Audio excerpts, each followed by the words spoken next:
गोर लागै छी सब गोटे के और स्वागत कऽ रहल छी आइ महायज्ञ के नगरी लगमा धाम से। एखन समस्त मिथिला के जनतव्य है जे एहि गाम में बहुत बड़ा यज्ञ जे छै से भऽ रहल छै। बहुत पैघ स्तर पर लगभग 16 से 20 करोड़ के खर्च के आकलन कयल गेल है। हम सब जानै छी जे लगमा में हमरा सबके संस्कृत के धर्म ध्वजा के रूप में, संस्कृति सनातन के रक्षक के रूप में एकटा ब्रह्मचर्य आश्रम छै, गुरुकुल आश्रम छै, जगदीश नारायण ब्रह्मचर्य आश्रम।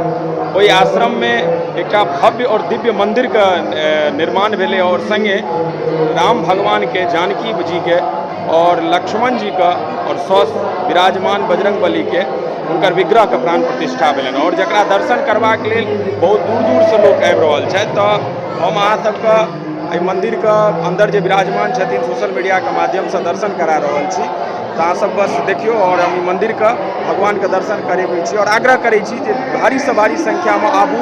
16 तारीख तक एखन एतऽ यज्ञ चलते, तो देखियो दर्शन करियो और देखियो जे कते भव्य सुंदर और चमकैत जे छै से दृश्य लागि रहलनि हँ। दुनू भाई साथ में हमर सबक श्री किशोरी जी विराजमान छथि, बजरंग बली, और अद्भुत दृश्य और जे हिसाब से मंदिर के कलाकृति अहाँ सब देख रहल छी, पूरा जे छै से मनमोहक छटा लागि रहल छै। तो निश्चित रूप से सबसे आग्रह करब जे भारी से भारी संख्या में अपने एतऽ जरूर पहुँचियो।